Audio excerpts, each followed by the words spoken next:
Hello, everyone. My name is Mike Martin. I'm the city's Assistant Community Development Director. And so I'd like to thank everyone for taking the time to come talk about the North End with us today. The zoning work that we're looking at, and Rita Trapp, who's our consultant from Hoyzington Kegler, will be walking through more information on the ordinance itself. But this started a couple of years ago, as maybe hopefully some of you are aware of. We created a vision plan after about a year of work. The city council adopted it in 2019. And since that time in 2019, really moving into 2020 and most of 2020 and a large part of this first half of the year, we've been working on creating the zoning ordinance to enact that vision from the North End. The zoning ordinance is the nuts and bolts of how we get this vision built. We work to make sure it meets the needs of the future, but also can accommodate existing buildings and modifications, remodels of existing buildings and uses. So we're not over prescriptive here, and Rita can get more into that. And with that, I'll hand it over to Rita to kind of lead us through our conversation today. Great, thank you, Mike. So the purpose of this meeting, to just give you an overview, is to provide an overview and answer any questions that attendees may have. And I'm going to walk through a presentation. I'll probably stop in each section to see if there's any questions rather than running through the entire presentation, just because I know it's challenging at the end. But no, we will talk about a little overview and background, and then we'll dive into kind of the framework for the district and then dive into some of the details. Obviously, it's a zoning code, so there's a lot more details than we're able to cover in the presentation, but I certainly have copies of the code and can provide more information. So the purpose of the North End District is to implement the guidance for the North End area. As Michael mentioned, that is coming from the 2040 Comprehensive Plan and the North End Vision Plan, and I'll talk a little bit about that in a minute as part of the background. We did try and design the district with an acknowledged need for flexibility. We do understand that redevelopment will be phased. It's going to be market driven. There are many property owners in the area, and so the intention is to have some flexibility for existing structures and uses to continue because they may not transition immediately and it may take time. Overarching goal is to create a premier mixed-use area in Maplewood. In this area, there's the multimodal transportation access and the planned improvement of the BRT corridor. The hope is for high quality design to build on what the community already has in other areas nearby, and to really support the idea of greenways and open space for connectivity and to support a walkable, pedestrian focused area. So our agenda again is to talk about the existing North End area today, what is the vision for the North End, and then talk about the approach to the new zoning district. And then to clarify a little bit of next steps, we know that a typical process that folks are used to would really focus on a public hearing process, but we're not at that point right now. Right now we're doing outreach to talk to property owners, to let you know about what's happening and to solicit input for consideration as we move forward with consideration for the district regulations. So if I'm gonna talk a little bit about the existing North End area, which should be familiar, but then I'll stop to see if there are any questions at the end of this section. So the existing North End area, the North End was defined as part of the comprehensive plan, and it includes the area between County Road D and Beam Avenue, and then between Hazelwood Street and White Bear Avenue. It did not include the major area of residential development that's occurred kind of in the northwest quadrant. It's more focused on the commercial area that exists in the Birch Run Station area around Maplewood Mall. It is close to regional trails, as is shown here in blue, the Bruce Vento Regional Trail. However, there isn't a lot of interior trails or connections, so one element that is discussed and shown in the North End plan is to try and continue a trail through this area to try and increase connectivity to the Bruce Vento Trail, which does a good job of north-south connectivity in Ramsey County. The North End area currently is really dominated by auto-oriented retail. The uses are spread out with vast parking areas in between, and there's not a lot of pedestrian connectivity or bicycle connectivity. There is a lot of urban heat islands, so some of the strategies are trying to reduce or change the dynamic of what is there today and build on that in the future. All right, I'm going to jump into the vision. for the North End. As I referenced, the North End vision first came to be as part of the 2040 comprehensive plan that was adopted in 2019. The comprehensive plan recognized that this area already was a mixture of uses and that the long-term goal for the area would be mixed use. So it was guided for a mixed use community, which is the more intensive mixed use for the comprehensive plan. The comprehensive plan identified the ability to have commercial, retail, service, businesses, offices, and high density residential uses. The hope again was to create a pedestrian and bicycle friendly area. So seeking active ground floor uses, supporting transit investments. So this area looked at a higher density per acre than other areas of the community. The flexibility was established in the comprehensive plan. It really didn't specify exactly where uses had to go or the level of mixture between residential and commercial. So the intention was to provide a lot of flexibility for property owners to look into the future of how they want to use their particular process or properties, I mean. Then it was also identified a need for more planning to occur in this area to try in particular support the transit investments, recognize the value that the Maplewood Mall retail area and St. John's Hospital brought to this area and look about how things could be transformed into the future. So that led to the North End Vision Plan, which was adopted later in 2019. And the North End Vision Plan looked at, you can see what the vision statement is.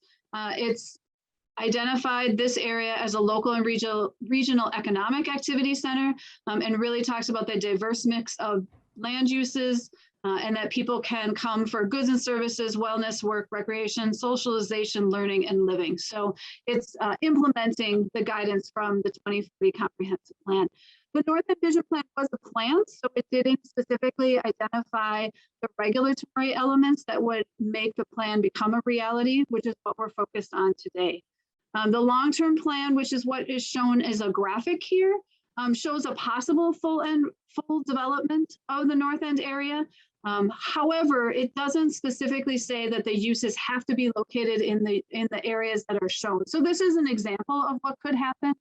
The city has really been interested in providing flexibility in terms of exactly where residential or office or hotel or retail would be located. So that's one of the outcomes of the North End district, is to not be as prescriptive as one might think is identified in the North End plan.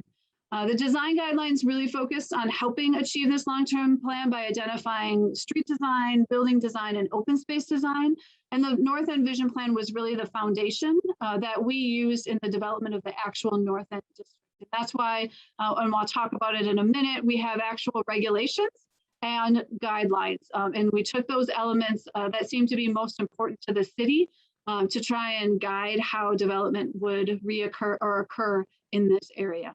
Approach to the new district. So as I've referenced a few times, but just to make sure it's clear, the approach to this new district was looking at flexibility in terms of uses and phasing. It does use an approach with regulating plans, and I'll talk through what those are in a moment, but generally regulating plans identify specific elements within the district and then provide regulations based on the differences between those things. And so I'll give you an example in a moment. Then we have design standards, street design, site design, and building design. And then as I mentioned a minute ago, there's also design guidelines, which is a separate document.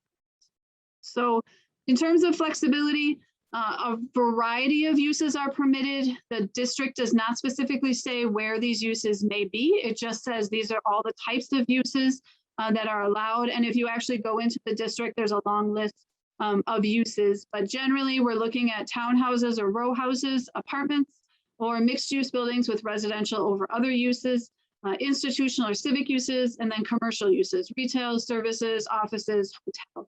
So again, continuing the retail kind of focus of this area. As I said earlier, development phasing wise, we do recognize that development will happen over time. There's so many different property owners that it's unlikely that the entire area would develop at once. So we do require new development and redevelopment to follow the standards of the new North End district. However, there is a provision in the code being proposed that would allow for the expansion of existing structures or existing parking lots as long as it doesn't conflict with the proposed future street network, which we'll see in just one moment, and as long as it meets existing non-residential development standards. So the hope was to support the existing businesses, but then be ready when future redevelopment would be proposed, that we had guidelines that would move things forward in the direction and the vision of the city. So in terms of regulating plans, this is the street types regulating plans. And as I referenced, the goal is to provide regulations that are based on street types. So while a traditional zoning district might regulate based on uses or districts, this looks at what are the types of streets that we have and provides regulations based on what type of street does your development front. So there are minor arterials and major collectors, which would include Beam and White Bear Avenue and County Road D. Then we have local connectors, and those are kind of the major streets. Some of these are the continuation of, for example, of Legacy Avenue. You can see the dotted blue line, or they might be the existing streets, the north-south streets that connect between County Road D and Beam Avenue. The neighborhood Main Street is really what is anticipated to be the focus of district activity. So these are the streets that we're primarily focused on relative to pedestrian and bicycle connectivity. We anticipate that active uses would want to be fronted on this street and that people would be moving along these street corridors. And then neighborhood internal streets are intended to provide site access. And while we mostly are thinking they will be city streets, we also could see instances where a private street may be appropriate, for example, in a townhouse development or between two multifamily developments or buildings of the same development. So you can see this is following the North End Vision Plan. The city has primarily focused on the local connectors and neighborhood main streets in terms of where those are laid out and how they make the connections. And then there's a little bit more flexibility as you move down to the neighborhood internal streets. Some of them may be located and some may not, may never be created. But this at least gives a general framework for the types of streets and how they might be laid out within this area.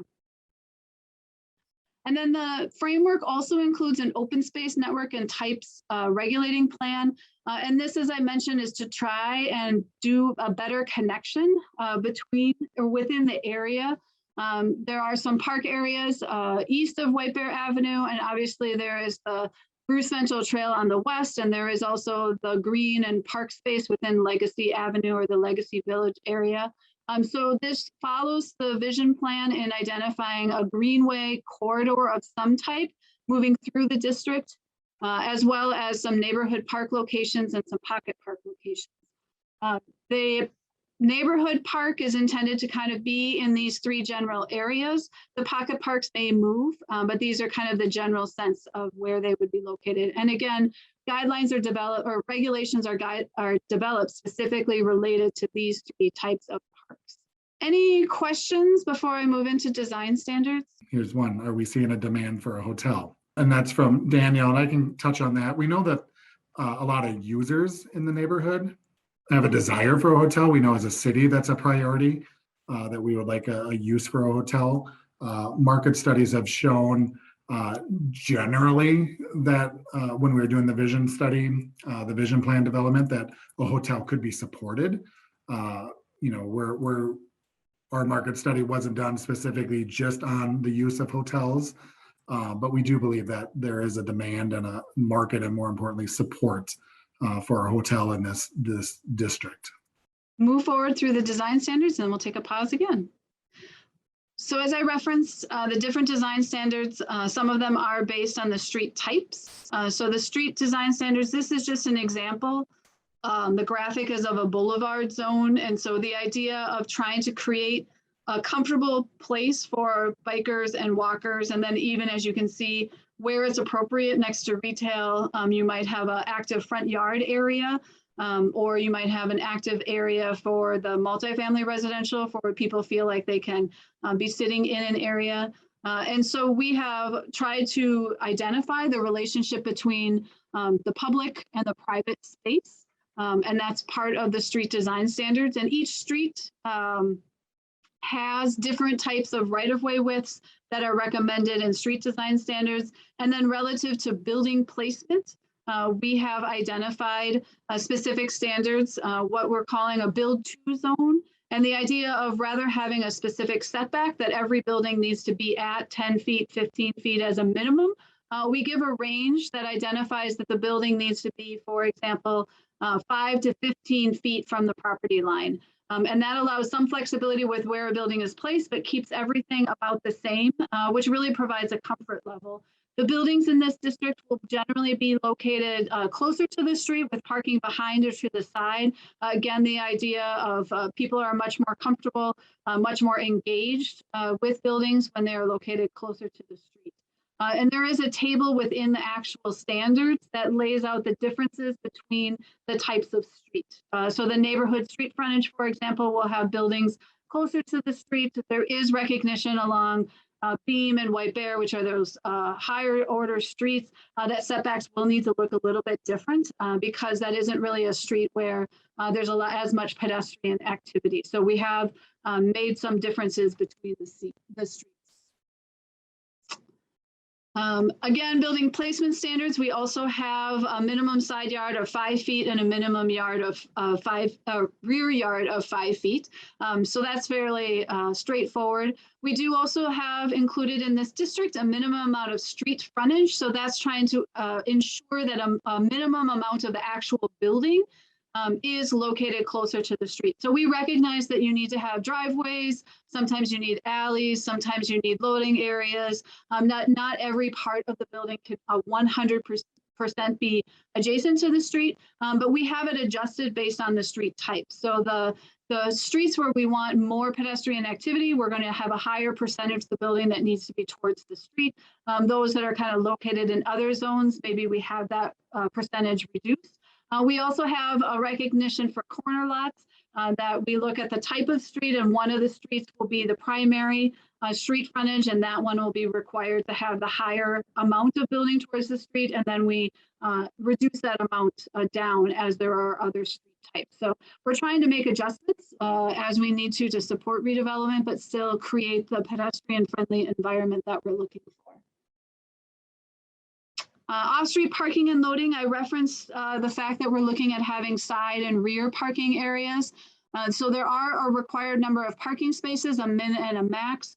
These have been adjusted from what the city has currently in other areas. It's been something that we've been looking at to try and reduce parking standards a little bit in this area to recognize the transit availability, recognize the fact that we're trying to create a pedestrian-friendly environment. But we do also include maximum spaces, again, because we're not trying to encourage as much auto orientation as it has been done in the past. There is also required bicycle parking standards.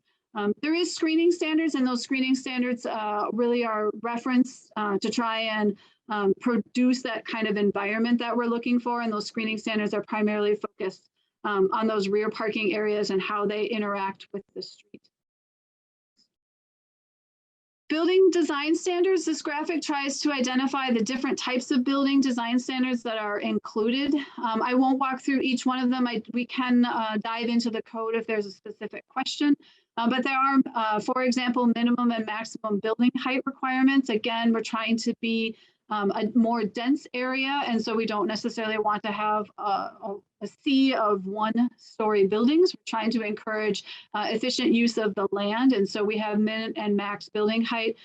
We do have an upper floor step back, again, to reduce that tunnel effect or reduce too tall of buildings kind of overwhelming the pedestrian environment. There is a maximum building length that we require articulation, as you can see on the side, the street facade articulation. So we do have the kind of standard building design requirements to try and focus the efforts on creating a building environment that is attractive to the street and really emphasizes that pedestrian environment. And we can certainly, if there are specific questions, we can have the code available to look at the specific requirements. But given the different street frontage types, it was hard to do a table that included everything in a way that was easily understandable in a short presentation. I've talked about those. I also wanted to reference the design guidelines. As we said, there will be a North End district created, and that is where the actual regulations are included, and those are done in much more of a standard ordinance format. There is also the North End District Design Guidelines. That's a document that is just encouraging additional elements that the city didn't feel like they wanted to make as standards or requirements.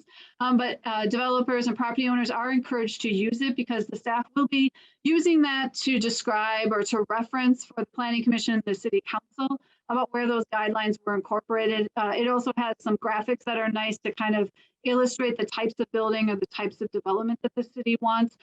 These topics are a little bit different or more detailed in areas that we didn't feel like the standards could go into. All of these elements are taken from the North End Vision Plan, which had a lot of guidelines and standards. And so we've narrowed it down to kind of the ones that seem the most important to the community, to the city in moving forward. So this document is available as well on the website if you haven't checked it out. And I do have a copy with us today as well, if we wanted to take a look at it. I'm going to stop here. So there's some questions. So the question, does the city have a plan in place for offering incentives to property owners or developers for redevelopment? And the answer to that is the city council is working as the EDA. So in Maplewood, the city council serves as the economic development authority. And so we are working with them on a systematic plan for the city. There's other needs in the city as well as the North End. And it's going to be a case-by-case basis. We have a couple areas within the North End I think that we would probably focus on at the beginning, and the city wants to be a partner. Resources obviously are not unlimited, so it's going to be a case-by-case unique basis for projects. So we would work with property owners and developers, figure out where those gaps are, where our visions align and maybe where they don't align, and see what we can fill in. But there's likely not going to be just a North End program that you apply to and we have funding available that way. It's going to be more ad hoc. The other question that I think I can answer, or I think is more geared towards the city, is there a plan to condemn property in order to provide for greenways and wider sidewalks? And again, everything in the North End Vision Plan is intended to be a partnership, working with the developer and working with property owners to enact this vision. It's not the city coming in and forcing property owners into the vision. So when property is redeveloped, there are elements like the greenways and sidewalks that we would look to, again, coordinate and work together on. Sidewalk, that's not a new policy to the city. For most commercial areas within the city, if you don't have a sidewalk in front of your property and you redevelop, the city's going to work with you to put that sidewalk in. I can think of a couple properties that have recently developed on the south side of Beam where this has been the case in the last few years. So that's something that we would continue forward with.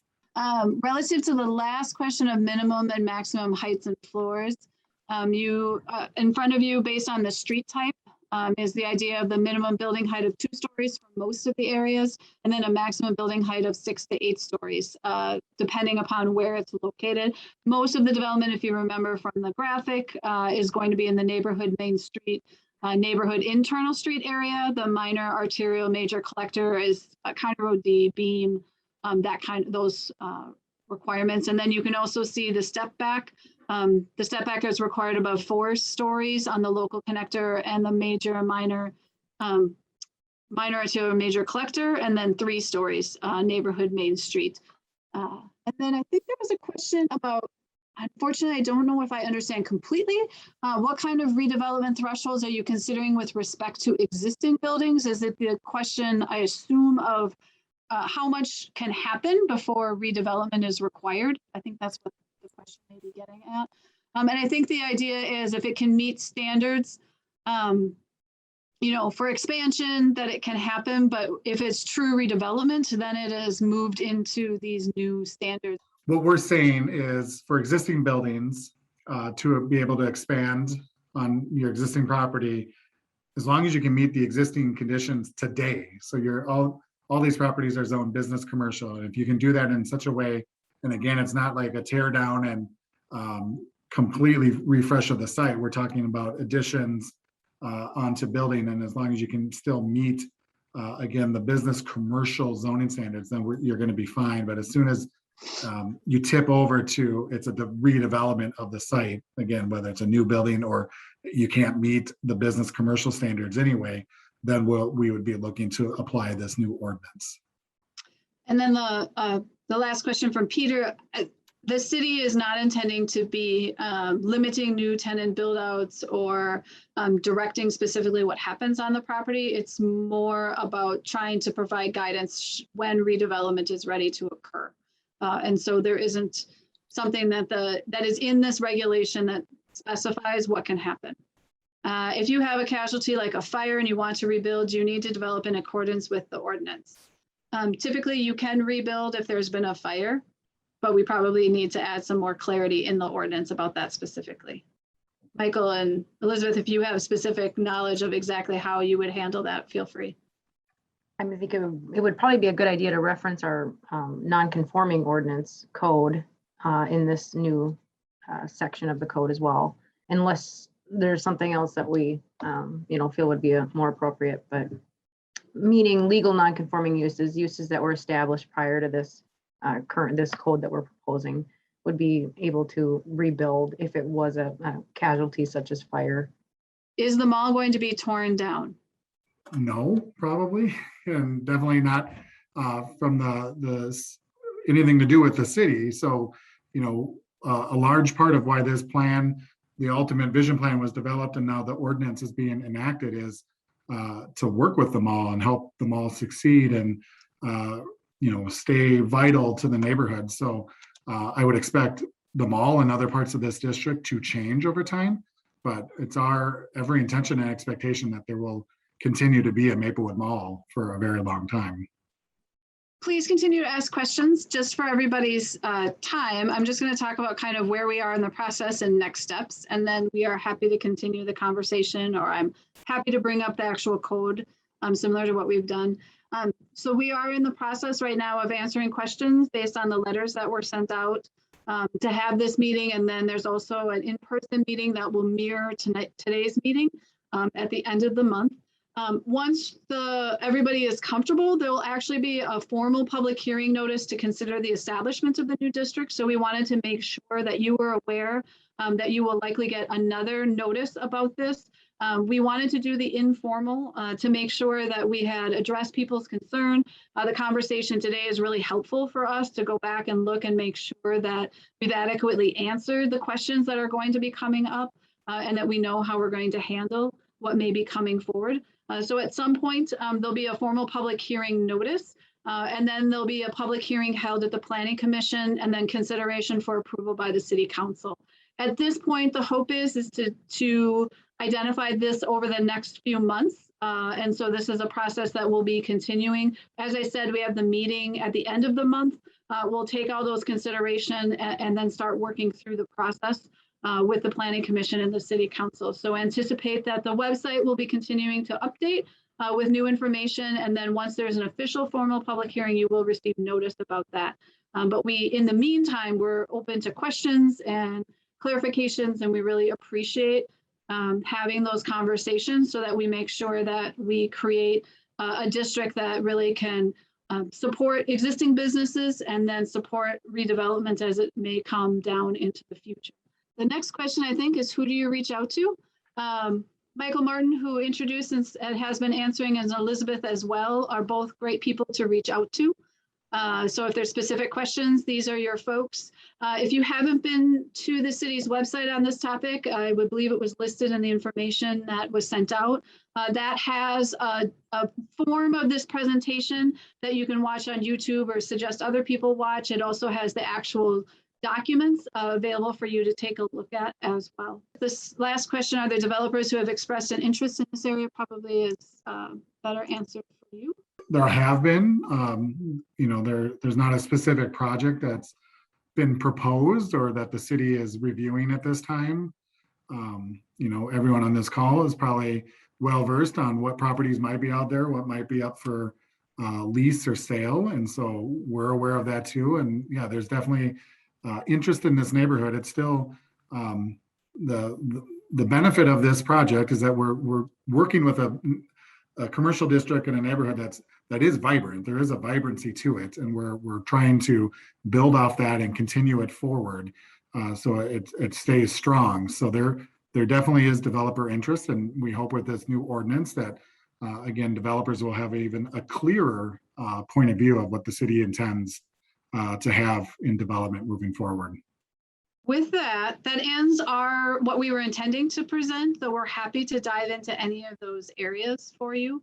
If there's additional questions, we can certainly answer them. I can bring up the different documents to walk through. But we appreciate your time today. I don't want you to stay on if you had your questions answered. And again, to reminder, there is the meeting at the end of the month. If you think of questions between now and then, we'll be at Maplewood Mall on the morning of the 25th. At 7:30 to answer more questions and to provide the similar presentation again. There's nothing different between the meeting. We just wanted an in-person and a virtual option to hopefully meet people's schedules and their preferences in terms of the conversation. Assuming the public is behind the district, what is the estimated time to creation? Given the fact that it is redevelopment based and private property initiated, we're assuming it's going to take a number of years. In order to create, because it's up to developers, property owners to take the initiative. So it won't be a short-term project. The zoning ordinance itself will be in creation by this fall, but this isn't city-led. Will be developer and property owner led. So as Rita mentioned, we're thinking long-term. The vision plan, if you get a chance to, and if you haven't yet, it talks in terms of 5, 10, 15, 20 years. And so those are realistic timeframes for some of the elements that we're talking about here. We hope that there's some action quicker on some elements in the neighborhood, but this is a zoning district and a vision for the long haul for this district. So assuming that there isn't a major concern, the anticipation, just to clarify, like the question clarified, was this fall. There isn't a specific timeline for the public hearing because we need to get the notices out, but the hope is by the end of the year, this district will have been created and available to property owners. That's what we have prepared. So on behalf of Rita, Elizabeth, and Jeff Thompson, who's also with us, our community development director, I'd like to thank everyone for taking the time. Please reach out to us with any additional questions or comments or just wanting to discuss the district. And we'd love to see you if you are able to attend on August 25th at 7:30 at the Maplewood Mall to continue that. Like Rita said, nothing new will be presented. It will be the same information, but if you'd like to stop by and hear us out again, we'd love to see you.